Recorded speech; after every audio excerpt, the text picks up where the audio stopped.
Good morning and welcome to the Meet Your Future campaign. I'm Diane, I'm part of the Bridge team at Greater Manchester Combined Authority. Meet Your Future was launched in April 2019 to enable more young people like yourselves to meet and have meaningful conversations with employers whilst experiencing different workplaces. So over the last 12 months, we've been speaking to young people from all the 10 local authorities across Greater Manchester to find out how you're feeling, to see if where you need to be supported now and in your future. So we've been listening to what you've said and we've learned an awful lot. And we've developed a suite of information resources and services that are there to help you. And these can be found on GMAX. So I'm going to pop the GMAX website link in the chat so that your teachers can have a look with you to find out a little bit more. So throughout this academic year, you'll be able to join our sessions and chat with the employers from Greater Manchester and in the growth sectors across Greater Manchester and find out about different pathways and career opportunities that are available to you. So in this session, you're going to hear from Laura, who I'm going to hand over to in a second. So hopefully this will inspire you and give you more information about the energy sector. And there'll be a Q&A at the end, so any questions that you have throughout the session, just ask your teacher to pop them in the chat and we'll address those at the end.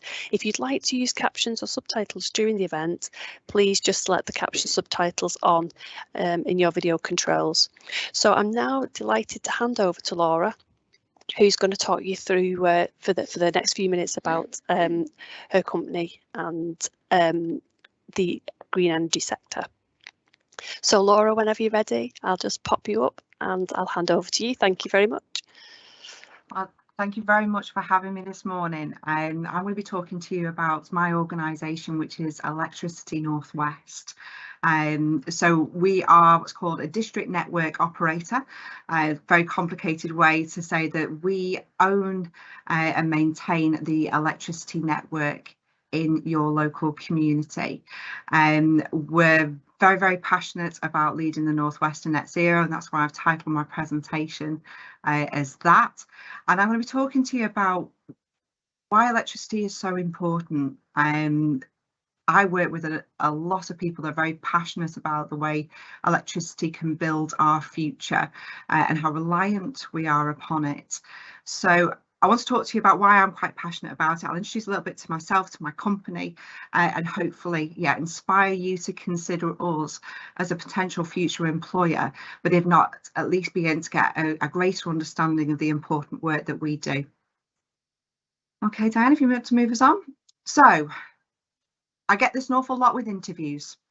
Honestly, never heard of you before I came up to apply for your organisation, and that's absolutely fine. You might know a little bit. You may be fairly confident on what we do and who we are. You may even have relatives that work for us or friends or family members. So I'm going to pitch this presentation a little bit between the honestly I've never heard of you and I know a little bit. And if you want to have any more detail, I'm delighted to see your questions come the end of this presentation. So who are we and what do we do? Why am I even here? So first question. We do not, there you go, Diane, we do not generate electricity. We don't own any power stations, we don't own any wind farms, anything like that. We don't create the electricity that we provide. So there's another question, do we supply it? Do you get your bills from us? Nope. So we're not a supplier. The bill paying section and those that supply the electricity and those who distribute it were separated. So what we do is we move electricity around the Northwest from the borders of Scotland to the Peak District and everything in between. So the beautiful Lake District landscapes to the thriving bustling city of Manchester, the cables you'll see overhead, the cables you don't see underground, those are all owned and operated by my organisation, and it's big. So it's 44,000 kilometres of underground cables, 13,000 kilometres of overhead lines. It's a £43 billion network and it's growing. And that's why I wanted to come to talk to you, because as a growth sector, we're getting bigger and we need people to come and work for us in the future and take us forward. Okay, Dan, you want to take us forward? Okay, so I want you to think back 20 years, and this delightful picture of a television will make you think back to very distant memories. What did we use electricity for? And I had some fun finding some 90s appliances. So Diane, if you want to just bring those up. Love the picture of the fridge. That is, I'm pretty sure that was a Commodore 64, which was the computer that I had in my home in the 90s, and that brick-like monstrosity of a mobile phone on which you could only play Snake, was the phone of choice. So what we use electricity for was fairly basic. You might have one television in your home, you might have one computer. General everyday household appliances, and that's really what our electricity network was built to provide for. But we're moving forwards. So if you think about how we use electricity today, and normally I have quite an interactive session when I deliver this, and I'll ask people what they have connected in their homes today. So Dan, do you want to move us forward? And I started thinking, how many mobile phones would you have in your household? Does everybody have one? Are you all plugging them in? How many computers and laptops would you have? Game stations, television sets? Are you plugging in your car? Are you heating your homes? That there is a smart meter and then an electric heat pump. So what we're demanding from our electricity today is completely different to what we needed 20 years ago. Yes, we might still be plugging in our computers and our television sets, but there's more of them. And we're depending on it to charge our cars and heat our homes. That wasn't something that we did in the past, perhaps more reliance on gas. So as we move forward and look towards the future, it's sometimes helpful to remind ourselves just how far we've come, because 20 years ago we were pushing our engineers and asking them, look forward into the future and build a network that's fit for it. Even more so, the time's changing so rapidly that we're now asking our engineers, think forward to the next 10 years, 20 years, 50 years. What does our network require? What will our customers need from us? And let's build a network that will deliver it. I think it's also worth just reminding ourselves on how reliant we are now on electricity. And then this will only ever grow as well, but the pandemic has really shifted our view of electricity. The colleagues that I work with, including myself, were considered key workers in the pandemic, because if you're sat at home and your power goes out, you're more likely to leave your home. And at a time of a pandemic, we were asking people not to leave their homes. So it was imperative that your power kept on running into your homes, giving you what you needed. If you think about it now, more of us are working from home. I'm today delivering this presentation from my home. So if my power goes out, touch wood, I hope it doesn't, whilst it might be ironically quite funny, I don't think I'd sense the humour for it. But we're working from home, and as students you will have been learning from home. So our reliance on electricity has only grown. We need a resilient network, we need reliable power to come into our homes 24/7. So let's think forwards. How do we use electricity in the future? Now, I just had fun finding some pictures of rather cool stuff, and I particularly like a robot that does the hoovering. But let's think more realistically. It's going to change more rapidly. By 2030, it will be illegal to buy a new diesel or petrol car. Just thinking about that, how many cars we have in each household now. You may two, sometimes could be three. They're going to want to be plugged in somewhere. Not everybody has a driveway or will be able to install a home charging point. So where will we be charging our cars, and how much more additional pressure will that put upon our network? Same for new homes. New homes being built in the future will be installing heat pumps, not gas boilers. There's hydrogen, there's other things, other technologies that are coming into the market. But if we think about it, electricity is probably going to be one of the things that we rely on and will continue to grow our reliance on in the future. And this is what we are preparing our network for. And our smart innovations, smart technologies, asking people to think differently about how they use their electricity is going to be key to making sure that we still have that resilient network for the future. Okay. So it gets even more complicated. So in the past, we go back to the 90s when we're charging our Nokia brick phones, electricity was all one way. You had the electricity generation, so it might have been your local coal power plants, it could have been nuclear or wind farms, but it went one way. It went through the national grid into your local distribution network operator, that's us, that's the green section up on the slide there, and then it would come into your homes. Fairly simple technology going all the way through. I shouldn't say simple technology, I have engineers telling me off about that. But now it's become a lot more complicated because we haven't got electricity flowing one way anymore. So yes, you've still got the traditional route from the power station through the national grid, through the DNO and into a home.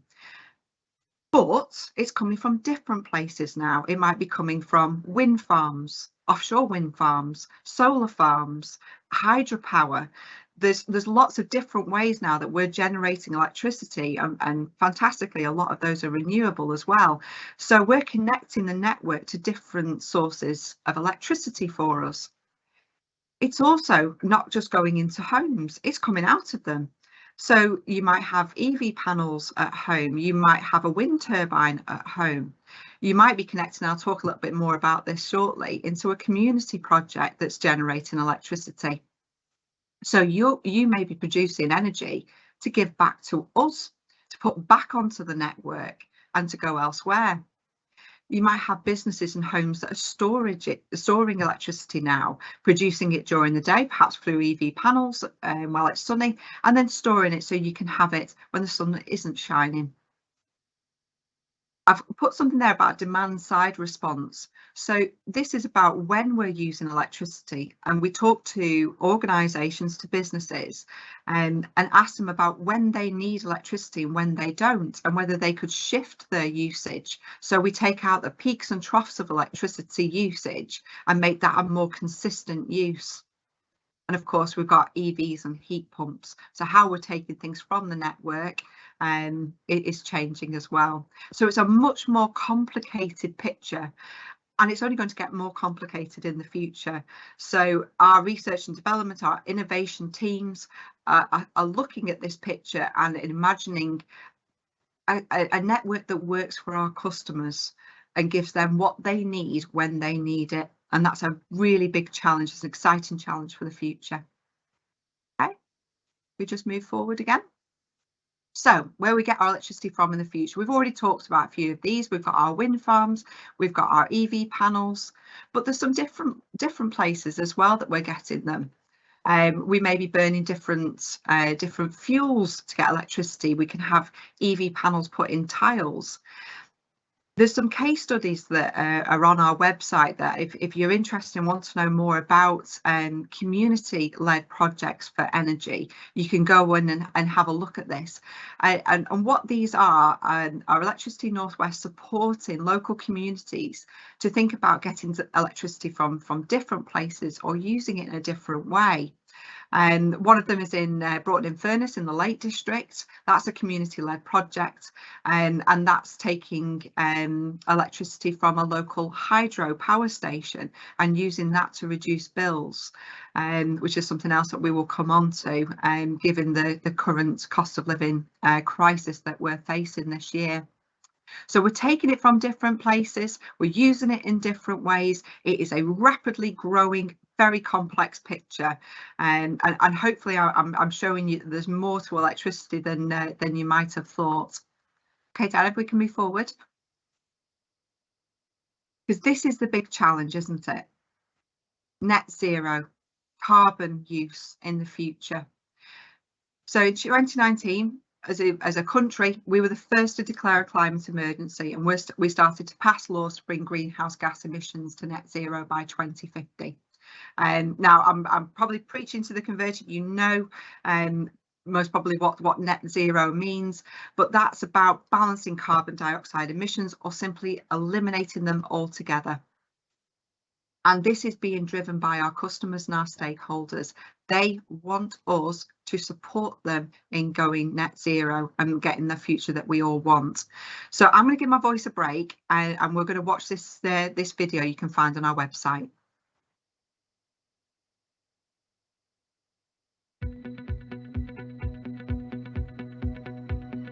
Climate change is the biggest challenge of our generation.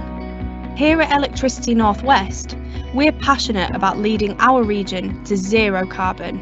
We're investing £63.5 million over the next 4 years to decarbonise our own operations. As a business, we'll achieve zero carbon by 2038, and we can help you to do the same. We're making a zero carbon depot and office, and we'll share our expertise to show how all businesses can take their first steps to a low carbon future. Our new substations will be near zero carbon too. Most of our own fleet will change to electric vehicles, with charging points all across our premises. Our Smart Street technology is the first grid-scale demonstration of how electricity networks can deliver lower energy bills and lower carbon. We've already become the first carbon-literate distribution network operator in the world. Across the region, we're busy connecting renewable energy, heat pumps and electric vehicle charging stations. As the region's technical energy architect, we're passionate about delivering a greener, cleaner future, with more energy produced locally from renewable sources. We'll show you how this can be done, and how you can be part of the region's zero carbon future.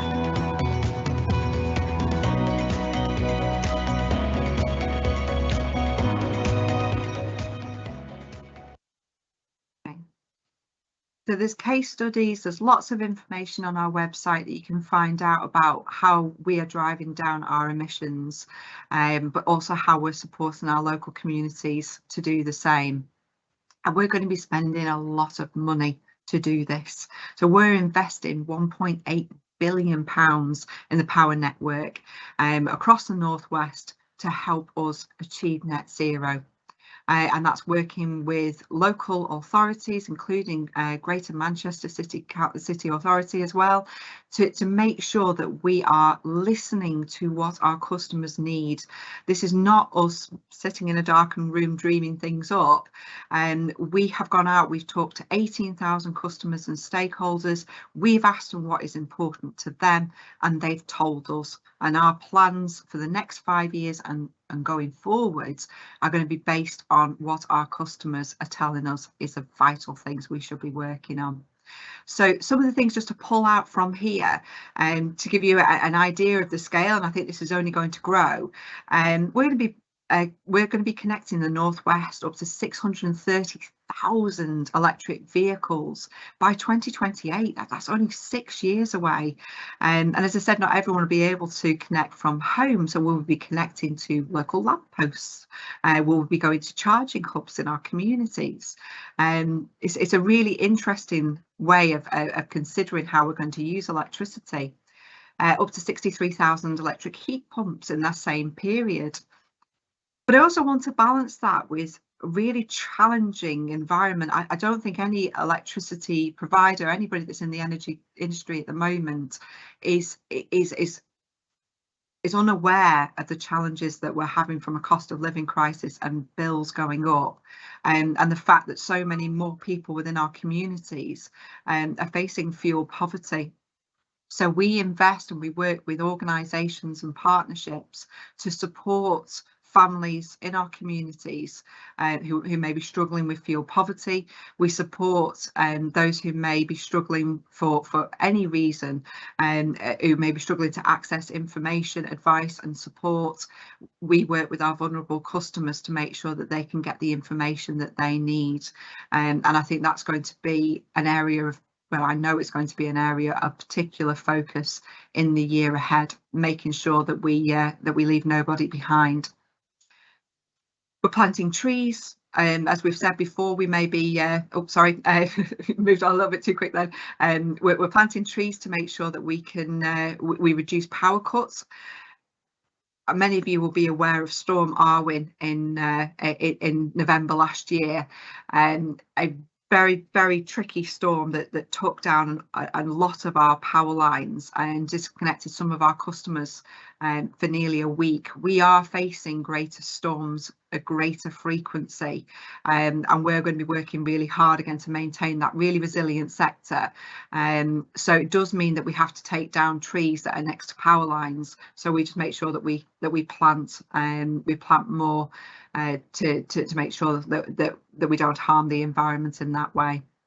Okay, so the reason that I'm coming along to talk to you is hopefully to inspire you to think, wow, what an interesting sector, and this might be something that I want to join. And you may think of quite traditional roles. The roles that we offer, we are a completely self-sustained business of over 2,000 people. So we have a huge range of roles that you might consider for your future career. And I brought a selection along. So if Dan, you want to just move us forward. So we've got I would say the traditional roles, craft, technical, engineering roles. So these are the individuals who work on our network, have those electrical authorizations, and move us into the future with the work that they do. And we have our own technical training team. We have our own training academy that was purpose built to develop and train engineers, craft and technical colleagues. We've got strategy and innovation, health and safety. When we're messing with electricity, and that's a dangerous thing. So health and safety is critical. I put graphic design and multimedia, social media, and you might think, well, what's an electricity company need with a graphic designer? A lot of the work that we do is engaging with our communities and making sure that the information that we put out there is easy to read and is engaging. So it's really important that we attract the attention of our customers, and they help us do that, and through social media get our information out there. We've got solicitors, we've got research and development, design engineering, and the specialists on carbon and the environment. They work with communities on the projects that I've talked about before, and looking to see how we can minimise our impact on the environment. Telecommunications and automation. So this is about trying to stop having to send our people out as often. And if we can, with a push of a button, resolve a power cut and get people back on supply faster, then everybody wins. So we're investing really heavily in that. Cybersecurity, again, quite another political item at the moment. It's really important that we protect the network. Everybody else in between. I put HR business partners, of which I am one, supporting the business and supporting our people to achieve their full potential is a key part of my role. So that's just a sample of them, and there are many, many more. As I say, there's over 2,000 of us working right across the Northwest. From an apprenticeship point of view, as I said, we're growing. Our apprentices will come in, and we appreciate now it's very difficult to go out and get the skills that we need. We knew that many years ago. So our apprenticeship programme is a vital route for us to develop the skills that we need, because they simply don't exist out there. So we're going to be recruiting up to 30 apprentices every year for the next 6 years, possibly more.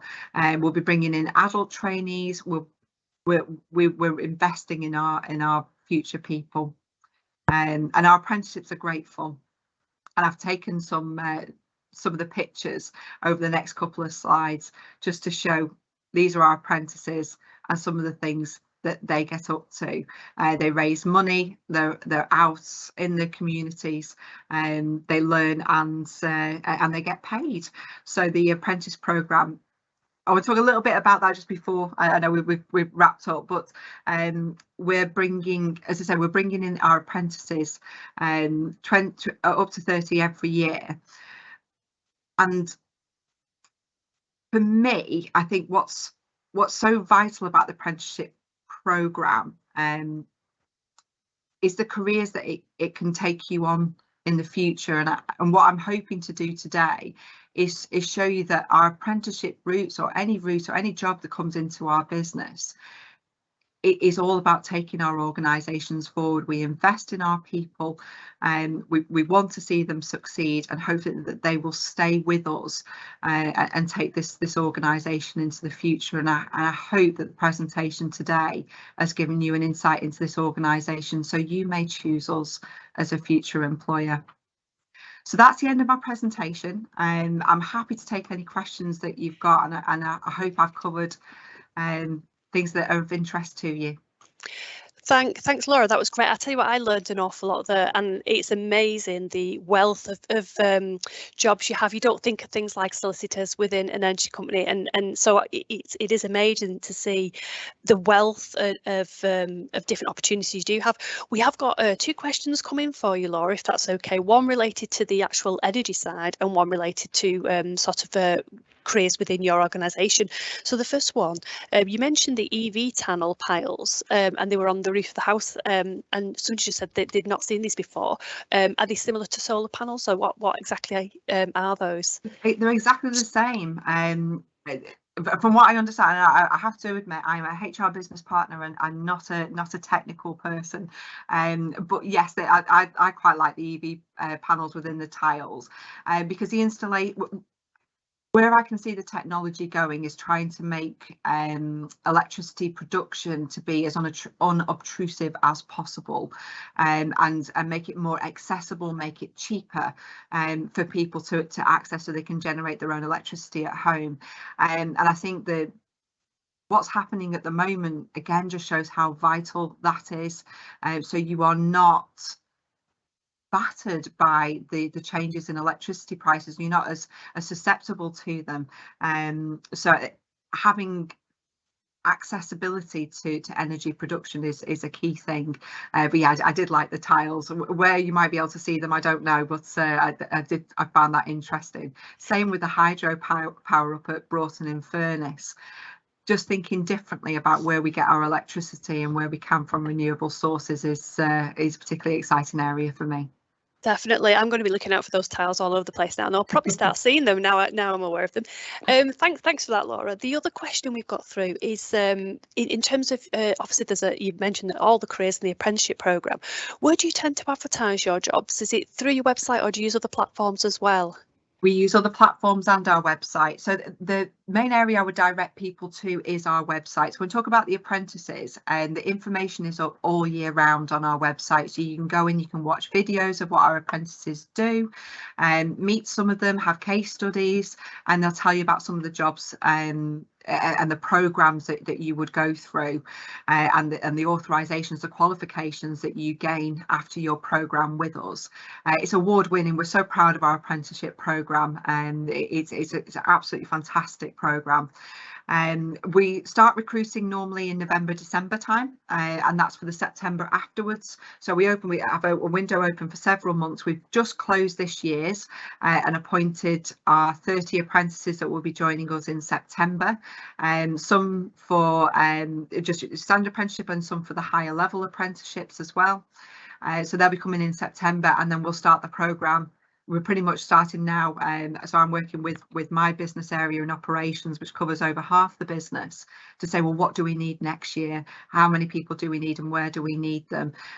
So we go straight back into that programme. But all of our jobs are advertised on our website, and we engage in social media. We're out there, I think, on Indeed and Total Jobs. So we're really trying to push our brand out there.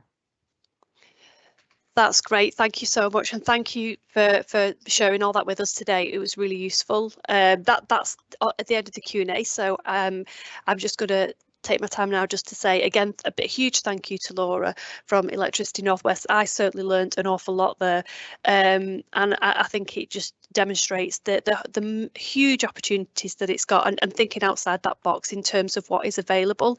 Everybody should have the session cards, so you can learn more about the sector. So obviously they should have been sent out. You can keep up to date with any more Meet Your Futures on the GMAX website as well. And I have put, for teachers, parents and carers listening, I've popped a feedback link in the Q&A chat as well. We really appreciate feedback, so it'd be brilliant if you could just spend a little bit of time clicking on that and just providing that for us. So thank you to everybody for joining us for the session. We hope you've enjoyed it. Thanks again to Laura, and I wish you all a lovely afternoon or morning. Thanks very much. See you. Bye. Bye.